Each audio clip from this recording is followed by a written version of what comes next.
মোহাম্মদ কামাল হোসেন, ঢাকা ৫। বিসমিল্লাহির রহমানির রহিম।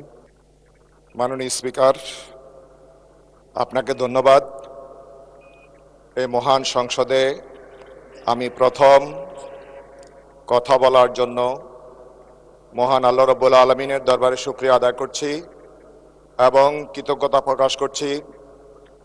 ১৭৮ ঢাকা ৫ সংসদীয় আসন যাত্রাবাড়ি, ডেমরা এবং কদমতলীর একাংশ জনগণের প্রতি যারা অনেক প্রতিবন্ধকতা উপেক্ষা করে আমাকে যারা তাদের পক্ষ হয়ে কথা বলার সুযোগ করে দিয়েছেন, আমার উপর আস্থা রেখেছেন, আমার ঢাকা ৫ আসনের জনগণের প্রতি কৃতজ্ঞতা জানাচ্ছি।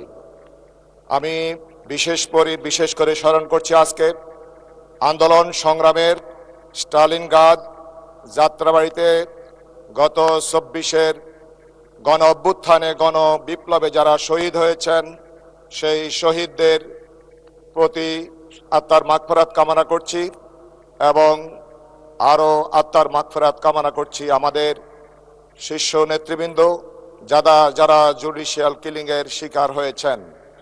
মাননীয় স্পিকার, আমি আপনার মাধ্যমে আজকে মাননীয় শিক্ষামন্ত্রীর দৃষ্টি আকর্ষণ করব। আমাদের যাত্রাবাড়ি, ডেমরা ৪১টি জেলার প্রবেশদ্বার, এই অঞ্চলের মানুষ অবহেলিত। এখানে কারিগরি শিক্ষা প্রতিষ্ঠান নেই। একটি কারিগরি বিশ্ববিদ্যালয় প্রতিষ্ঠার মাধ্যমে আমরা এই অঞ্চলের মানুষের ভাগ্যের পরিবর্তন করতে চাই। মাননীয় স্পিকার, আপনাকে ধন্যবাদ। আসসালামু আলাইকুম।